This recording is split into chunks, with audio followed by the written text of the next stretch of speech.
Finding an underserved niche in a market dominated by just a handful of companies is like capturing lightning in a bottle.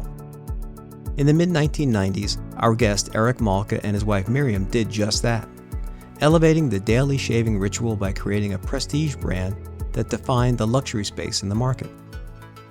Eric and Miriam went all in from humble beginnings, raising capital by even selling their car to launch the Art of Shaving brand.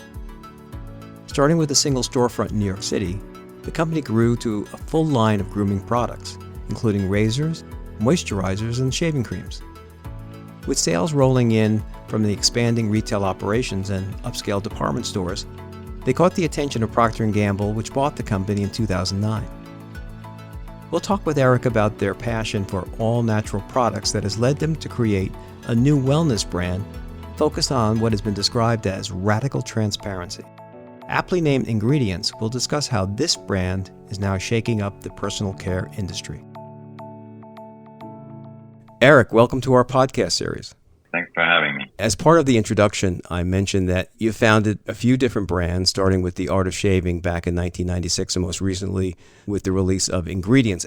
Let's take a step back, though, and talk about the beginning of that journey back in 1996 when you introduced the Art of Shaving.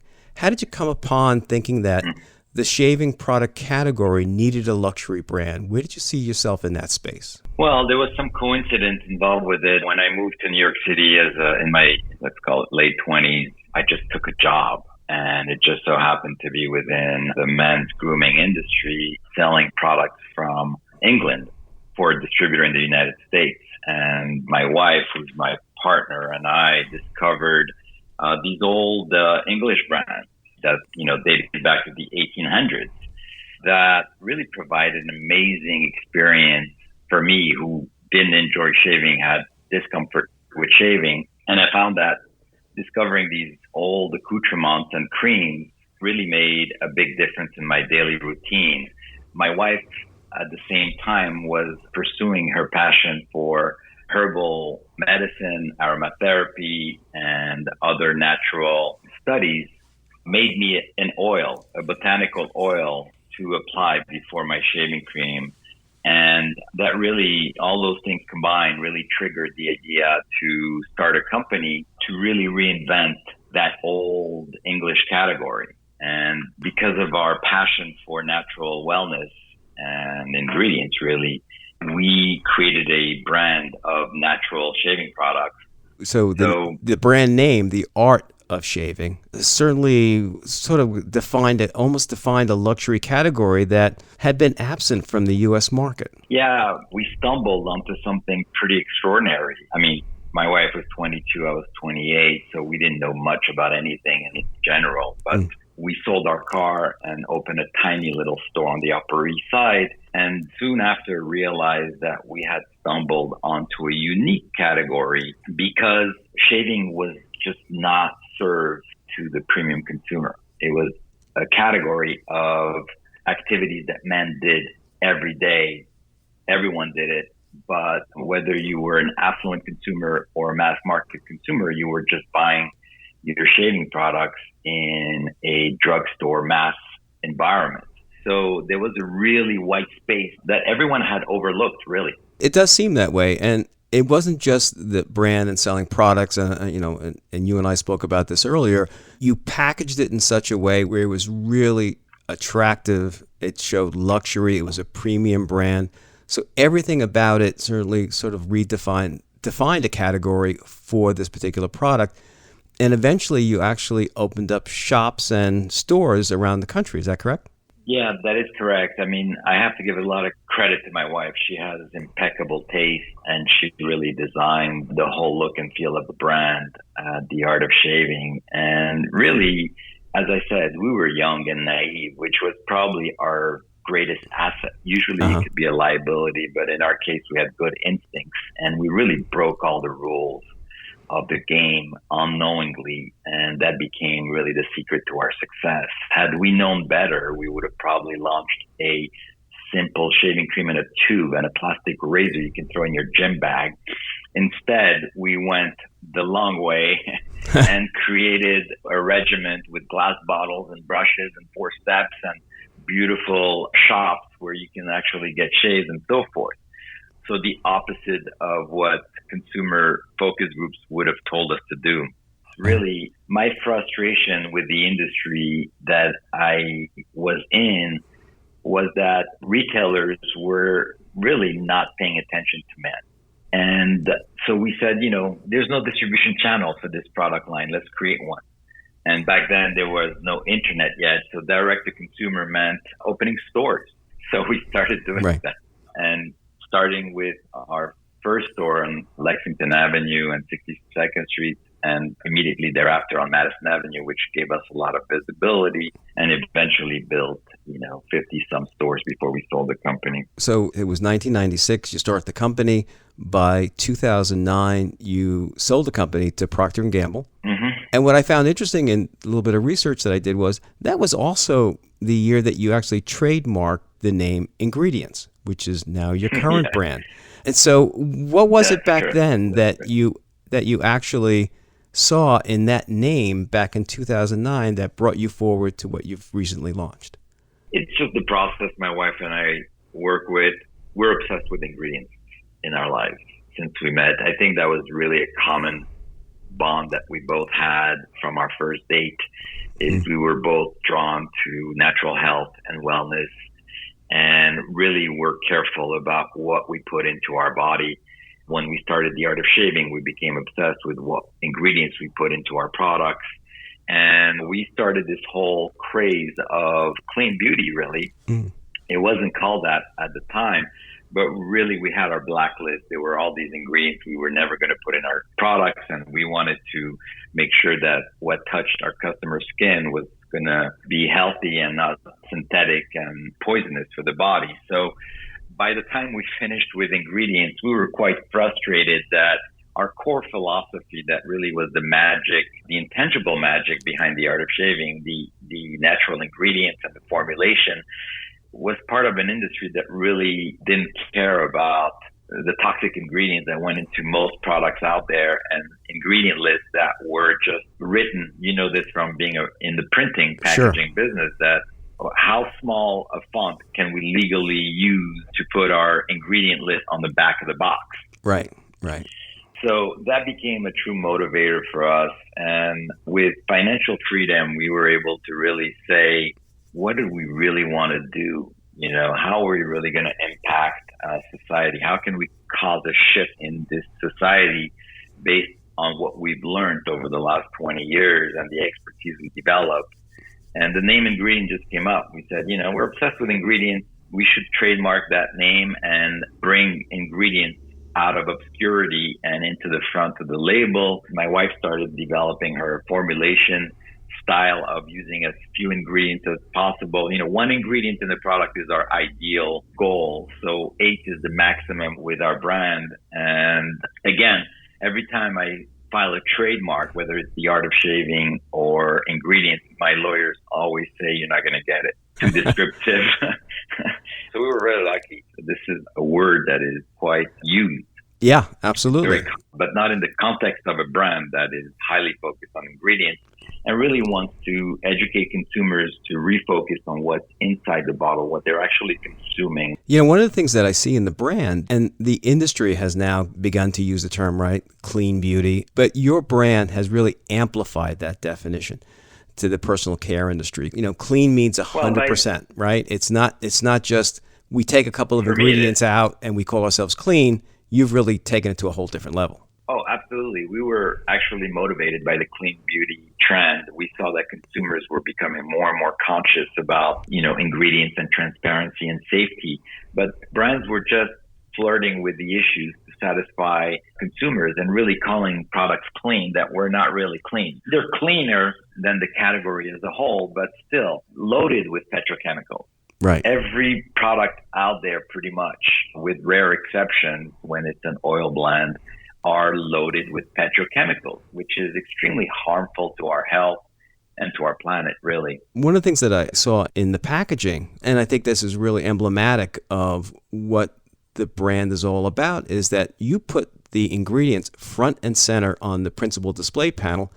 And so when we look at that on a retail shelf, as an example, we see all the ingredients listed. and your brand front and center, right on the top, ingredients, and a list. And you actually come up with 100% of all ingredients. And I think somebody called it radical transparency. Yeah, we wanted to go full on transparency, not only to expose, look, there are thousands of ingredients we wouldn't put in our products, too many to name. And we find it very disingenuous for companies to say we don't put that ingredient, this ingredient, this ingredient. You know, we don't put parabens. And okay, that's nice that you don't put these 4 ingredients into your products, but there are thousands of ingredients we don't put in our products. Why don't we just tell you what we're putting into this? I think the consumer has a right to know exactly what they're getting. And by exposing our formula, we're not only being radically transparent, we're also exposing everyone else's formula. As you know, being in this industry for a long time, formulation is just a pink elephant in the room. It's something we never, ever talk about. Right. And it's exactly what we sell because most of the formulas are the same. You know, it's like the shoe factories in Italy. You know, they make shoes for Prada and for the brand that sells for a fifth the price. Cosmetic is the same thing. All the formulas, all the bases are the same. You have some differences, you know, maybe 2 to 3% of the formula varies from brand to brand in each product category. So they really don't speak of the formula, or they speak of hero ingredients or marketing claims that don't really translate to the ingredient in the product. So, you know, we're just fed up. I'll tell you honestly, this brand is less about making money as it is to say to the industry, enough is enough. It's time for change. It's time to be doing the right thing. It's really time to come clean with the consumer, if you will. Right. Being a small company, I mean, you're up against some big multinationals in the spaces that you're in. And then so you've got to sort of wrestle some space away. But what was interesting was how many articles I read and how much of the beauty news industry really embraced it and saw this as a true change, a shift, if you will. A shift. Yeah, that's been the word used. And we love that word because that was the purpose of this brand, is to cause a shift in our society and really educate consumer on this invisible poison in our lives called petrochemicals. Right. You know, they are pervasive. They are everywhere. You know, 20% of fossil fuels are used for petrochemicals. And those petrochemicals are used for making mattresses, spraying furniture, fire retardants, food additives, preservation products, fragrance. On average, a person is in contact with 500 or more toxic chemicals on a daily basis. And in small doses, they will not hurt you, but over 20 years, trust me, it's not good. Right. It's that compounding effect, the more you take over time. So maybe in small doses, but small doses add up. They add up and people are sick and they don't know why. So, you know, that's really our crusade. And with the advent, you know, we're now seeing that 5 years down the line, electric vehicles are going to take over. And that means that fossil fuel going towards transportation is going to reduce. And the plan for the industry is to shift that to petrochemicals, which means the less fossil fuels we use for cars, the more they're going to make their ways into our home, into our personal care products, and to other areas that directly affect us. So, you know, when you're driving a car, you don't have that direct health impact as if you were to spray perfume on yourself made from petrochemicals, which most of them, all of them are. So really, that's really our crusade. And when we were developing this, we said, we don't care. We have no one to account to except ourselves and the consumer. One thing we do know about bigger companies is they have a lot of resources, but they can't move fast. We're nimble. Right. We're able to do things that they will take 10 or 20 years to do. We can do those things in 6 months. So we have a real edge when we're competing with the mammoth. So we're not afraid of that. Let's talk a little bit, if we could, about the timing of the release of the product. Now, you mentioned it was early 2021. You're laughing because we're talking about releasing a product into a pandemic and getting retailers to take the product on. And obviously people are they're buying online. So what was it like to release the product in sort of like the middle of a pandemic? Well, on one hand, the timing couldn't have been better because wellness is at the forefront of about 8 billion people on Earth for the first time in history. It just shot up to the top of the chart. So being a wellness-focused brand is, from a timing perspective, is ideal. Of course, retail, brick and mortar has been affected by the closures, but this is one of the most successful brands I've launched in my career, and it's in the middle of a pandemic. I can't imagine what it would have been like had we launched it in normal economic environment, but we couldn't be happier. I mean, we're not only successful in the US, but we're attracting some of the biggest distributors around the world. We're talking to just everybody seems to want to speak to us right now.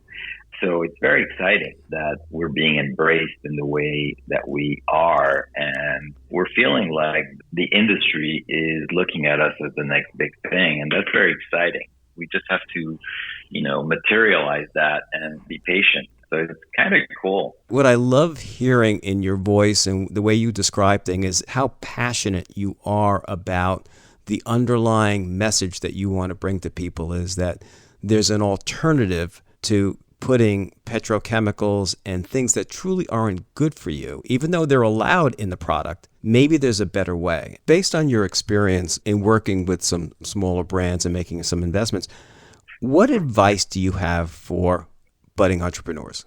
Well, there's so many advice. I mean, so many lessons learned over the course of my career. One thing that we always cheer about to entrepreneurs is do something you're passionate about, do something unique. R&D doesn't mean research and duplicate. It means something else. I think purpose-driven is the new entrepreneurial mindset. And, maybe in the 80s and 90s, it was deal-making. Today, it's really living your purpose through the eyes of your business.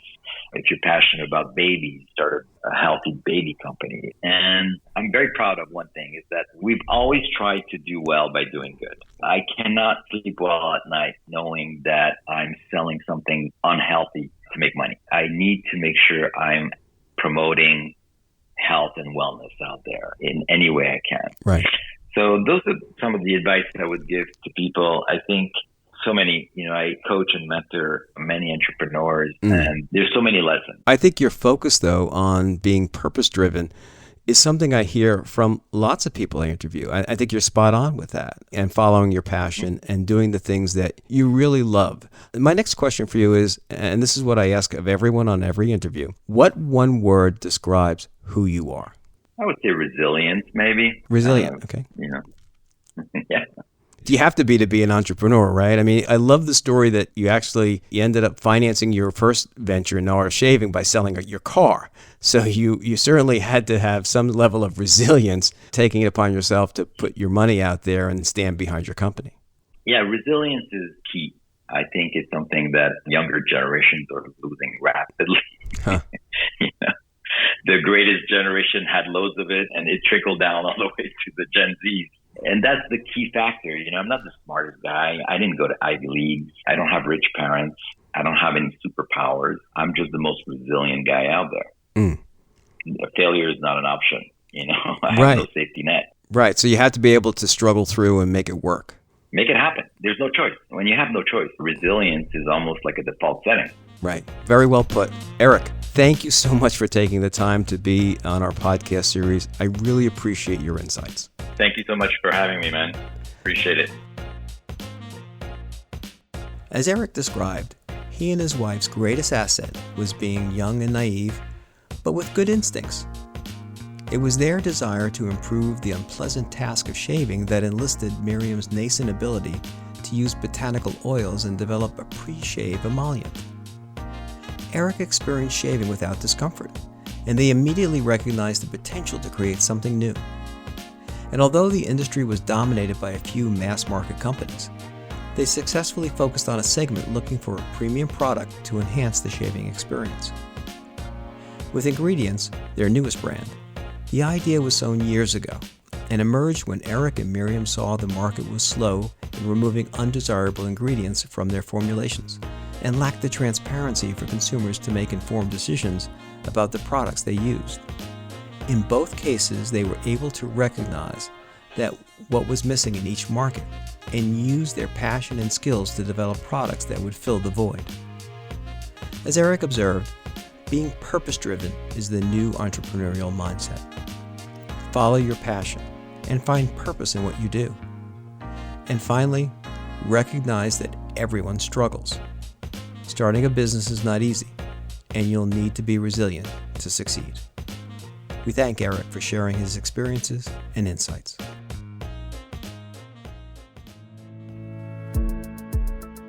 This podcast is executive produced by John Rebecki and New York Institute of Technology in conjunction with the School of Management and the Office of Strategic Communications and External Affairs. The Director of Professional Enrichment and producer of this podcast is Deborah Cohn. Our marketing and social media strategist is Petra Shantaraga. Our audio editor and mixer is Brian Falk from Abacus Entertainment. Special thanks to Constance Talacia and Paulana Lamanier for all their support. Until next time.